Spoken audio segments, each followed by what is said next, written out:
Good evening, friends. It gives me great pleasure to be interacting with all of you this great forum. I'm going to talk about DESFLURANE, which is my preferred inhalational anesthetic agent as of today. DESFLURANE offers more gains and got better options. Is it the better choice? A question arises in all our minds, and we're going to find answers for that. Whenever a patient is seen by the anesthetist, the relatives ask a lot of questions to the anesthetist. What anesthesia are you going to give, doctor? Are you going to give me chloroform? Because always they think that chloroform is the one given as general anesthetic agents, even though it's not given nowadays, given up so many decades ago. Or are you going to give me a poke in the back? Will I withstand anesthesia and come out of it? And some more questions also, which is probably not relevant to our field, like how long the operation is going to be, and they start asking questions about what are going to do on anesthetics and all, which you can sort of ask them to ask surgeons and all. Then last but not the least, when will I wake up? This is a very important question which they ask, because many of them are concerned about the waking up process, not the anesthesia induction as such. They all know that they give an injection, they go off to sleep. But then, will they come out of anesthesia? Will they wake up well? That's what the question which or the doubt which is in the minds all the time in patients. It isn't only how you fall asleep, it's how you wake up that is more important. And actually, anesthetist is not only the person who puts patient to sleep, but also brings them out of sleep. And DESFLURANE is an agent available today which ensures a fast and quality recovery. Now, which is an ideal volatile anesthetic agents. I stopped using halothane a long time ago. I used to use it for children, and Enflurane I never used, I must confess. Isoflurane I used for some time, brief period actually. Even then, now and then we still use in some other theatres, probably in cardiac theatres and sometimes for liver transplants and all. But DESFLURANE and Sevoflurane, we are very much familiar, and I continue to use both the agents. Of the two agents, I prefer DESFLURANE as compared to that of Sevoflurane. Now, let us consider various parameters. Like, say, compare between the two agents, DESFLURANE and Sevoflurane, without wasting much time. DESFLURANE has got a solubility, blood gas partition coefficient about 0.42, whereas Sevo has got that of 0.69. That means DESFLURANE is less soluble, okay, and metabolism only 0.02% undergoes metabolism in the body as compared to 5% for Sevoflurane. The cardiovascular depression is minimal with both the agents. DESFLURANE has got some moderate pungent smell, whereas Sevoflurane is much more pleasant. And as far as the stability in carbon dioxide absorber is concerned, there's a question mark about Sevoflurane. There are doubts raised. We'll come to it later. Now, as we review the DESFLURANE pharmacokinetics, we find that it is most insoluble of all the potent inhalational anesthetics known, with a blood gas partition coefficient of 0.42, which is almost similar to that of nitrous oxide, which is about 0.47. Sevoflurane is 50% is more soluble in the blood than DESFLURANE, with a blood gas partition coefficient of 0.69. And DES has the lowest blood, fat, lean tissue solubilities of all the potent inhaled anesthetic agents. All these properties are making it one of the most suitable anesthetic agents as of today. Now consider this graph. This indicates the rate of rise of the anesthetic gas vapor concentration in the alveolar gas mixture. Okay, so DESFLURANE's low solubility allows rapid washing. As you can see from this graph, the rate of rise of the alveolar anesthetic vapor concentration as compared to that of inspired concentration is much more rapid as compared to the other inhalation agents. So we all know that if a concentration of a drug is high in the alveoli and reaches faster, that means it is going to have a rapid induction, as the alveolar vapor concentration is synonymous with the brain concentration. So that means a rapid induction due to rapid wash in, and that means it is much more titrable than the other known inhalational anesthetic agents. This low solubility is kinetically advantageous because it permits a more rapid wash in and wash out, as well as greater precision in the control of anesthetic maintenance. And the more rapid washout results in more rapid awakening, which may offer economic advantages if you are planning a more rapid discharge from daycare units especially. So just clinical implications. So how does few minutes of a more rapid recovery matter? There are a lot of economic advantages. Patients are able to sustain a patent airway to protect against aspiration of vomit or secretions in a faster manner. They can maintain oxygenation in a speedier manner. They can return to early postoperative lung functions, rapid return to normal ventilation and cardiovascular function. Cognitive functions come back early. They go back to normal daily activities next day requiring coordination, movements. They're able to retain their postural balance so they can ambulate better.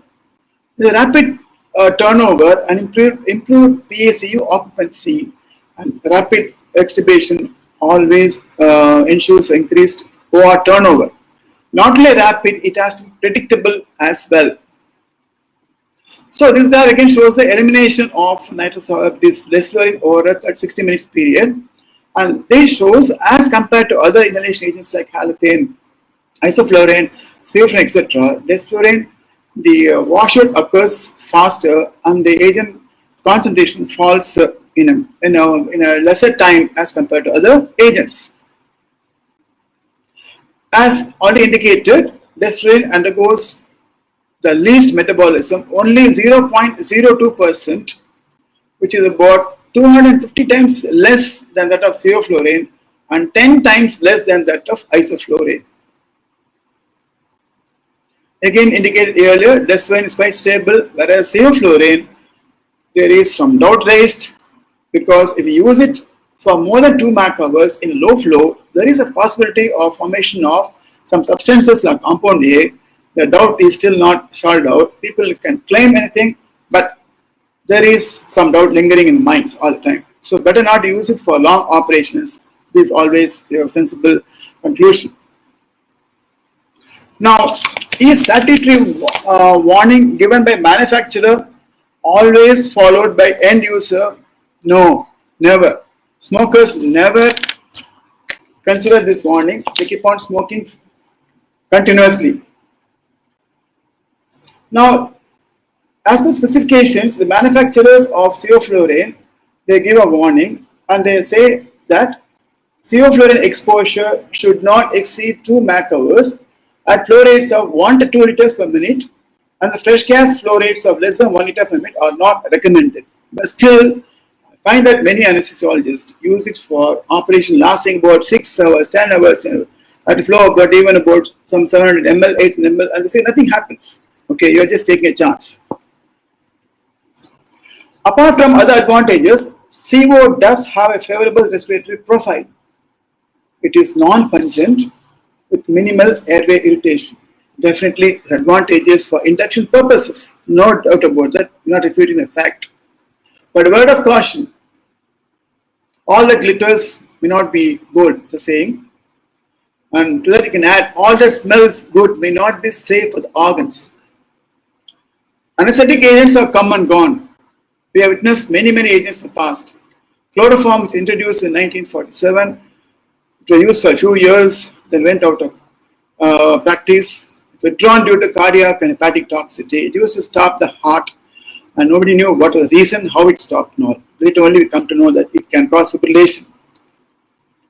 Trichloroethylene was used till the early 80s and all, but however, it's a good agent. It's good analgesia, pleasant smelling, not suitable for closed circuit anesthesia. I think among the old timers in the group will know how it was used, not how it looks like, and how analgesia it provides, not, but not suitable because it can form some cranial nerve toxins like phosgene in presence of sodaleminol, and it also can cause arrhythmias. So it's been withdrawn from the anesthetic practice. Methoxyflurane after 2 Mach hours can cause what's called as a high output renal failure, so it's nephrotoxic, withdrawn.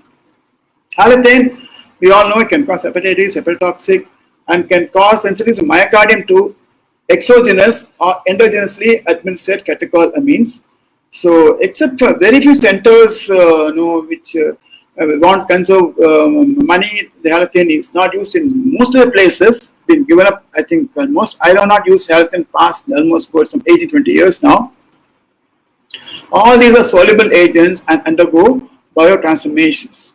So we are at this point, and all these agents are very pleasant smelling. Now, this is article in regards to the use of sevoflurane. Okay. Now, what happens now? There was some article which appeared some time ago, a few years ago, raising concern about the use of the sevoflurane in children, infants and children. There was mounting evidence and convincing preclinical evidence in rodents and non-human primates that anesthetics in common clinical use are neurotoxic to a developing brain in vitro and cause long-term neurobehavioral abnormalities in vivo. So, considering the estimated 6 million children, including 1.5 million infants who undergo surgery anesthesia each year in the USA, the clinical relevance of the neurotoxicity is a matter of, it was an urgent matter of public health.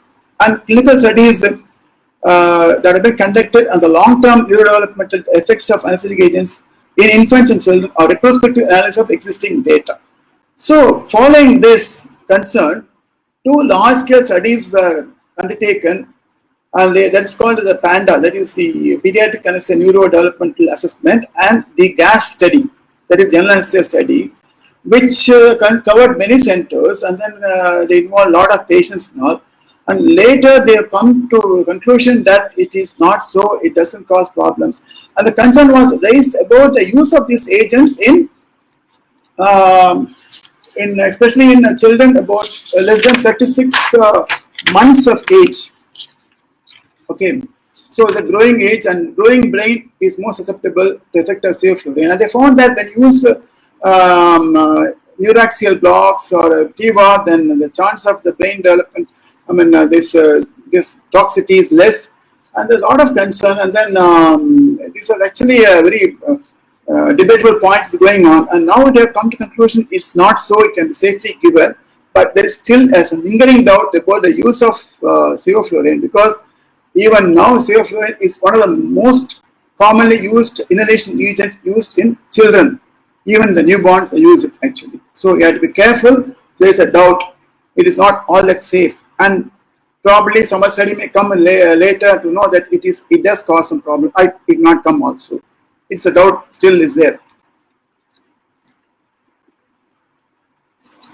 Exposure to anesthetic agents through some biological mechanisms like apoptosis, decreased neurogenesis, disruption of dendritic spines and synapses can lead to neurotoxicity with adverse health effects like decreased cognitive functions, decreased intelligence quotient, psychomotor memory and attention, mental retardation, affective and degenerative disorders, and sometimes to mortality and premature death.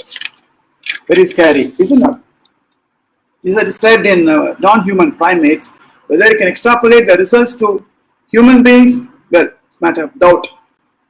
Now, on the other hand, agents with pungent smell and airway irritation, they may smell not so good, but they are quite safe. Ether was introduced in 1946 and it had its day, and it's lasted for many years, and only until recently it was one of the commonly used agent which has been given up for some explosive nature and pungent smell and all. Other drugs are come into picture, but it was described as a very safe agent for a long time, And we said that you cannot kill a patient with ether anesthesia unless you are very careless. Similarly with divinity, that is day, but all these are phased out because other drugs came into the picture. Like isoflurane, still used in many places and well known for organ protection. It's still used in cardiac anesthesia and also neuro anesthesia. It's good for the organ function preservation. And DESFLURANE is extensively used in a wide variety of circumstances, and it is my preferred anesthetic agents as of today. As per a comparative study on airway response during DESFLURANE and Sevoflurane administration via a laryngeal mask airway for maintenance of anesthesia, neither anesthetic seems to irritate the airway when administered at the smaller concentrations often used during maintenance of anesthesia. So you can't blame again, put a blame on the DESFLURANE as a very pungent and throughout the operation it keeps on irritating. No, it only irritates during induction because we're using a higher concentration. But during maintenance, we're using a much less concentration, and at that concentration, it doesn't have that much of effect on the airway. So it's quite safe to use. I used for asthmatics, many asthmatics, and also in patients who are reactive airway diseases, and I didn't find any adverse effects due to the use of DESFLURANE. Now, in DESFLURANE, the fluorine atom replaces chlorine atom on the alpha ethyl carbon of isoflurane, which confers some distinguishing characteristics compared to other potent inhaled anesthetic agents like decrease in solubility, decrease in potency, however, it increases the stability and the vapor pressure. We all are familiar with the use of this special vaporizers, which requires a heated water bath, and which ensures a constant flow of vapors and can mix it with the fresh gases, and the dial setting is quite accurate, and then it ensures a very steady effluent of vapor. And I like to use DESFLURANE in certain special situations. For example, I don't think there's any other agent which is better than DESFLURANE in when you give anesthesia for obese patients. And definitely in geriatrics and pediatric patients, I find that it's quite satisfactory. It has got a lot of advantages in daycare surgeries and quite safe as an inhalation agent in transplant surgery. And more than anything else, if a prolonged operation, DESFLURANE maintains a steady state, and the moment you cut off the DESFLURANE, even after 10 hours or 12 hours, patients wake up as if they are getting up from sleep, provided other parameters are quite acceptable. We need early recovery in certain types of operations like day surgeries. And patients have got an airway problem, we want them to recover fast, maintain the airway. For some operations like spine operations, where we do some special tests, neurosurgical procedures and cut endarterectomies, and in morbidly obese patients, definitely advantageous to use DESFLURANE. Now, there are many studies which show the recovery characteristics and advantages of DESFLURANE as compared to that of Sevoflurane. Mahmood et al.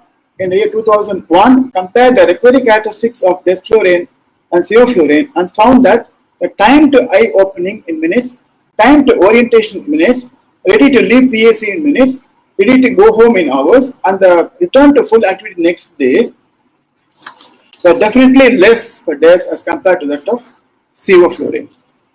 So, if you see, for instance, eye opening 2.8 minutes compared to Sevo at 7 minutes. Now, how does it few minutes matter? Yes, it does matter. We'll see in the subsequent slides. Another comparison study between DESFLURANE, Sevoflurane, isoflurane, and propofol by several authors revealed that emergence from anesthesia and extubation. Emergence and extubation occurred earlier with DES as compared to other agents. See, between DESFLURANE and isoflurane, DESFLURANE creations 50% faster recovery is there. With 12 minutes for DES, ISO is 24 minutes. And for this emergence, extubation 16 minutes, whereas isoflurane they take more than half an hour. And similarly with that of propofol and also with that of Sevoflurane. This whole study is done already as long as early as 1987, 88 and all. Now, Mahmood et al. Found that 90% of patients given DESFLURANE returned to full ambulant activity the day following surgery, while only 50% of patients could return to full activity the following day. This is important because now it's a fast world, and then patients come and go. Next day they want to get back to their work so that they don't have to apply for a longer time, and they go for some minor operations and all. They can go back to work next day with the DESFLURANE, or maybe the day after. But definitely with the other agents and all, they just remain groggy for a day or two, and after that also they don't feel like going, and then they keep on vomiting and other things come into picture. Now, interesting article by Ishimo McKay et al. In 2005 revealed that 100% of patients given DESFLURANE were able to swallow a cup of water within 2 to 3 minutes after responding to commands. So this is interesting because after waking up and then once they respond to command, they're given a cup of water. And how much time they take to take this water and swallow it down. This is a study done, and they found that 100% of patients can take after about 3 minutes, but only about 40% of patients given SIBO could do so at 3 minutes, 80% could do at about swallow after about 7 minutes, and 98% could do so after 15 minutes. So it almost takes about 15 to 20 minutes before they can take a cup of water. This is because this is to ensure that if they have some secretions and saliva and mouth, then they take that much of time to put it, swallow it down. So there's always a chance of aspiration in that time, intervening period. Now, fast tracking is a term which is used whenever used agent which is rapidly washed out, and this is advantageous in the anesthetic scenario.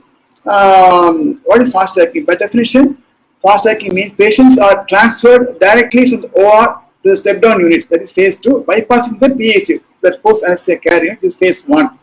And who are eligible? Any ambulatory patient who meets appropriate discharge criteria. And the criteria for fast tracking, you must have some points there.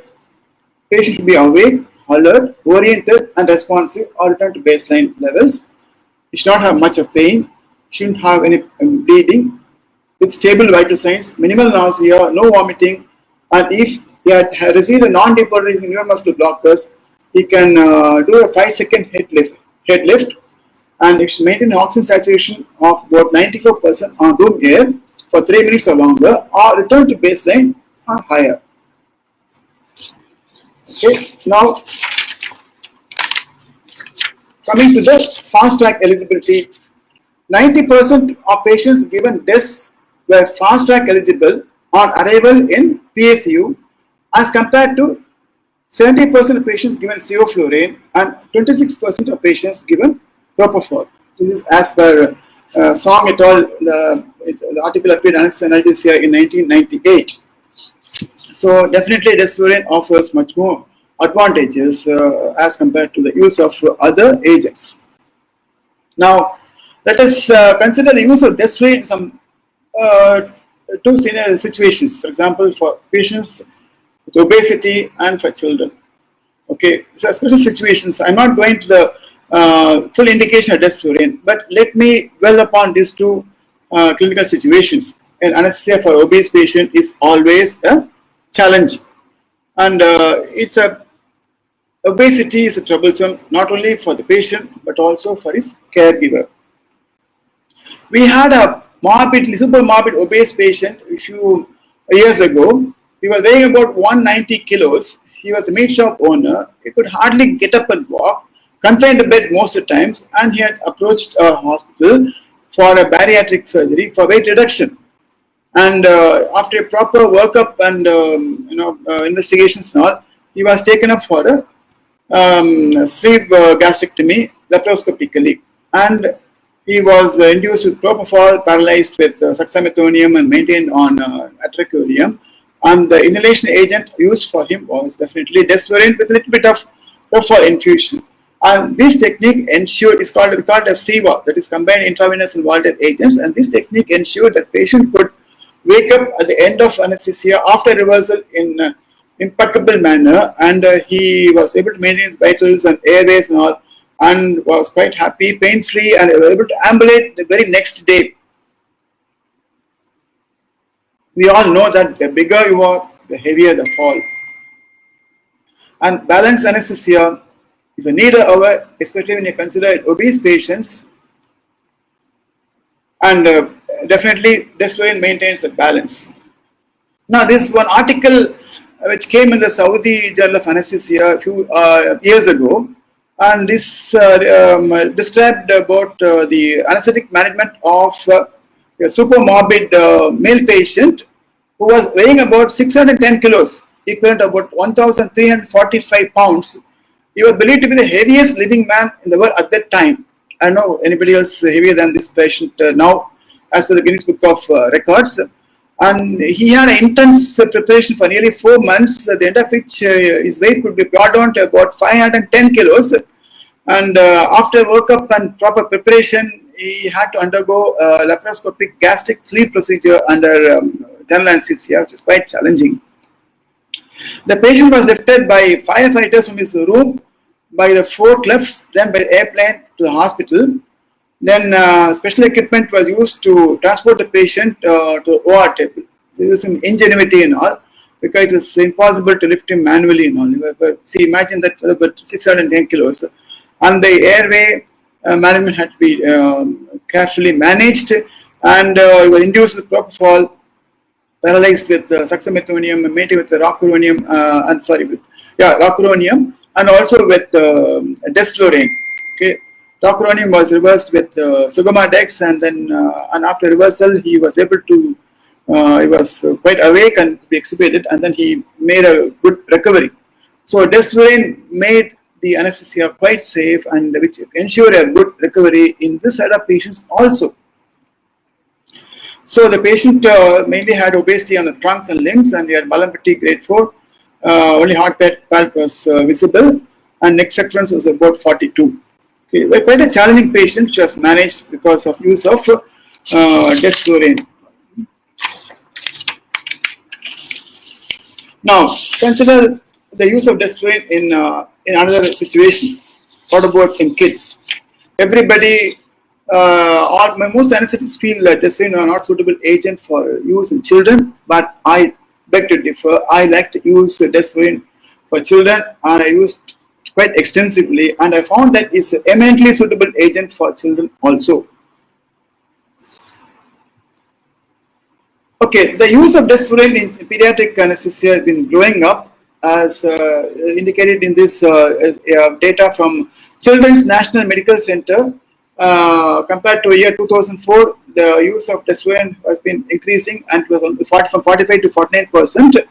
Sevoflurane and isoflurane and propofol still continued to be used, but at the expense of isoflurane, DESFLURANE was used more and more. And the usage of DESFLURANE has been increasing in USA, and is probably much more than what it was in 2008. It is because of some definite advantages which the agent can offer for pediatric anesthesia. Now let us look at this video.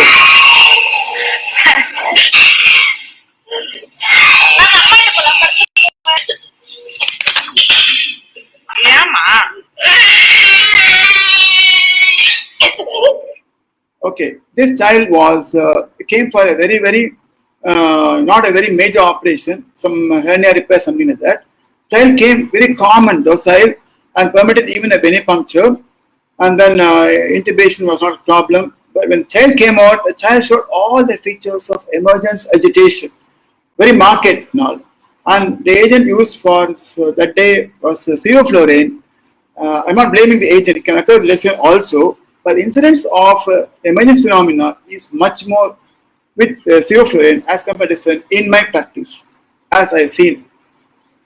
Now, how do you measure this pediatric anesthesia emergence delirium level? We got some scales, and as per Bajwa and colleagues who have given a measurement scale based upon some parameters like eye contact with caregiver, purposeful actions, awareness of surroundings, and restless behavior, inconsolability. and then they are given a mark for each, and then the higher the score means the greater the agitation and all. And this score indicates that the higher score means they are much more uncontrollable, and then they need some special kind of treatment. So see this picture here. This child was given DESFLURANE along fentanyl, and child came out so smooth and then sleeping in the mother's lap. Okay, so this is not the only picture I'm showing you. Most of the patients are like that. Most of the children are like that, especially. So that encourages me to use more and more of agents in the pediatric population. Now, this is actually a study by Mayer et al. An article appeared in Anesthesia in 2006. It's a comparative study which measured a pediatric anesthesia emergency delirium score in 2 groups of children. And this study revealed that the group of children who received CO induction and maintenance had a higher PAED score, that pediatric anesthesia emergency delirium score, as compared to the group of children given DES, CO for induction and DES for maintenance. So this study which is clearly proven that DES for maintenance does help in pediatrics. So this is a conclusion drawn. DES-fluorane anesthesia after sevoflurane inhaled induction reduces severity of emergency agitation undergoing minor ENT surgery compared to sevoflurane induction and maintenance. So not only normal children, even I find that the use of DES-fluorane in patients with problems, say syndromic children, also very helpful, as it ensures good maintenance as well as a smooth recovery. So this child with Apert syndrome was given an inhalation induction with sevoflurane, and IV line was put in. After that, maintained on DESFLURANE with some fentanyl and nitrous oxide, and the child came out very smooth at the end of surgery. The child was taken up for a syndactyly release. So this is a child with typical syndrome features now, and the child was taken up, I think maybe for about 5 to 6 operations, and every time I use same combination, and every time child used to come out quite well. And for long operations also in children, DESFLURANE offers a lots of advantage. This child was operated for repair of meningomyelocele a few months after 1 or 2 months after birth, and DESFLURANE was the agent used, and the child came out well, so the recovery was quite smooth. Now, DESFLURANE is particularly helpful in some sort of operations like corrective surgery for kyphoscoliosis. Now, here the requirement is quite specific. We have to give very good anesthesia support for this kind of operations. Now, the surgeon wants the patient in a prone position for a prolonged time, and then they do what is called as the corrective surgery on the spine, which involves implants both sides of the spine, and then they do what's called a distraction. And when they do a distraction, there could be some disruption of spinal cord blood supply, and that can result in postoperative paraplegia and all. So they would like the anesthetist to wake up the child in the middle of a surgery. Okay, so it's called as a wake-up test. Nowadays we don't do this wake-up test because we've got other methods like the neurophysiological monitoring and all is there, mapping is there, evoke potential, so we are using nowadays. But still many places don't have this facility. So what we do is we use a agent like a DESFLURANE, and then infusion of relaxants which are stopped for about 20 minutes or so, and the patient allowed to wake up. The relaxants are reversed, and the patients are explained before the surgery itself, and the counsel suitably, and are told to that is going to be like this now, and then middle of surgery they have to wake up and move the toes, and in the language known to them. And once they wake up and also move the toes or the lower limbs, the surgeon will be happy with that, and then we can go ahead with further anesthesia and deepen the planes now. So we found that DESFLURANE is a most suitable agent for this kind of operations, and not only that, it also ensures a very good quality recovery. And we can also use, it's also advantageous to use it in neonates as well. So the child shown the picture was operated for a Ramsay's procedure for congenital hypertrophic pulmonary stenosis, And this was probably taken up about 10 to 15 days after birth, and the child was given intravenous induction with thiopentone followed by desflurane maintenance. The child woke up quite well. Now, a study on emergence from anesthetic with it's a comparative study actually with comparing DES versus CO in formerly premature infants by Sale et al. It revealed that the time for movement of legs, extubation, eye opening, and time to cry occurred earlier with the desflurane as compared to that of so even in children the same findings keep on coming. So definitely there is a advantage when you use it in this kind of age groups now. So airway problems, is desflurane useful? Is absolutely. This child, we have very challenging cases we had, and then the picture on the left shows a child with contractures, post-burn contractures actually, and then was actually intubated with awake fiber optic intubations with some sedation, and later maintained with desflurane, which ensured quicker recovery, and child is able to maintain the airway better as compared to other agents, use of other agents. These are all extreme cases, neglect, and this child actually came from West Bengal, and the father was taking child here and there, and the child, the tumor already fungated. It's a CA involving maxillary sinus and fungate already, and child was taken up for biopsy and needed intubation. Child was intubated with ketamine and some minimal sedation, and then fiber optic intubation was done, and the biopsy was taken. And desflurane was again the agent used in this patient. And again, another child from Nigeria. And also, the child was quite cooperative for fiber optic intubation and maintained on desflurane. And the child was operated for frontonasal encephalocele, where there was problem with the mask fit, but we used intravenous inductions and also maintained on the desflurane. And we have to know that desflurane can prolong the duration of muscle relaxants like rocuronium given in a dose of about 0.9 milligram per kg. So as per the study, patients given DES took 90 minutes to 5% recovery of controlled twitch tension after this dose as compared to 55 minutes for sevoflurane and 50 minutes for after giving propofol. So we have to give a lesser dosage of muscle relaxants in patients given desflurane. We have to know about this point. So again, when you combine fentanyl along with desflurane and nitrous oxide, we have to know that the MAC of desflurane can come down considerably. So depending upon the dose, we can adjust the MAC value of desflurane, and then you can have a satisfactory recovery still. Pharmacoeconomics. Now, how do we save costs in surgery, surgical and anesthesia care? Now, if you consider, we can't consider only the cost of the product or the drug, because that's a direct cost. So you can always say desflurane costs about 9,000 rupees, so better not use it. No, we have to consider other factors as well. What are other factors which influence the total cost? It is early recovery from the effects of the drug. The sooner they wake up, it is better. They spend less time in the recovery. They spend less time in the wards, and they go home early.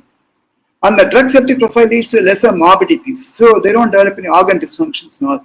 So overall, there's a shortened hospital stay, and the bill is actually becomes much more favorable for the patient. So these are data from the Duke University Medical Center, where it may seem that isoflurane is less expensive as compared to other agents. Desflurane, sevoflurane is about some $22, and this is it's a long time ago this data was taken, and where propofol was about some $40 a time. But however, if you consider other costs like PAC costs, the isoflurane is about $198 because they had to keep for a longer time in the PACU as compared to desflurane, sevoflurane and propofol, which is lesser. So overall cost comes almost same thing. So that should not be a deterrent factor while you're using a drug like desflurane. Now coming to the blame game now. I know about this, a lot of people who are listening to lecture who are going to come up with arguments against the use of desflurane based upon the effect of desflurane on the environment, that we are spoiling environment, we are depleting ozone, and then global warming potential, this and that and all. Okay, now this is a definite possibility, theoretical concern, but it is a magnified blame, actually, magnified what we call as the harm which companies have been leveling against the manufacture of DESFLURANE, because they can't find much against DESFLURANE because it's quite a useful drug. It's got so many advantages, so they have to find some fault. Like, okay, let us put this one, and then campaign against the drug and all. And then, as per one interesting article, what I found was the effect of DESFLURANE on environment can be compared to that of a head of a matchstick kept by the side of a New York skyscraper. Okay, that is the effect they say it has got on the ozone depleting potential or environmental effect. Okay, so it is a very well out of proportion magnified this thing. And what I feel is that if a patient requires the use of a drug like DESFLURANE, when it can offer the advantages over other agents, we should not defer its use because it has got this global warming potential. Use it, but use it judiciously. Use a lesser dose. Use it in a low flow or in minimal flows. And I think there will be someone who will find out in the future how to dispose of drug in an effective manner, and also to take away make it deactivate it once before release to atmosphere. It all is possible. And then they are saying that one day if you use it, it is equal to about some 1,000 kilometers of motor car driving, this and that. Now, I think exaggerated all these figures. I think probably if you think that the patient needs the DESFLURANE, go ahead and use it, and don't deny the patient. Let us be bothered about the safety of a patient at hand, rather than about coming generations who may be exposed to this harmful effect of DESFLURANE in future. And they say it's lasts for about 10 years and nitric oxide for 100 years, CO is only about 1 point, all market driven strategies. So let us use our judgment, and that should prevail in our use of our proper choice of the anesthetic agents. So what I touched upon all the aspects of DESFLURANE. I touched upon some area which I thought I should share with you. It can ensure a fast emergence from anesthesia. It has a favorable quality of recovery. It's very well tolerated when used with the laryngeal mask airway. Don't think that only CO should be used. This can be very well used with the LMAs, and it is proven to be very effective for overweight patients. Thank you so much for your patient attention.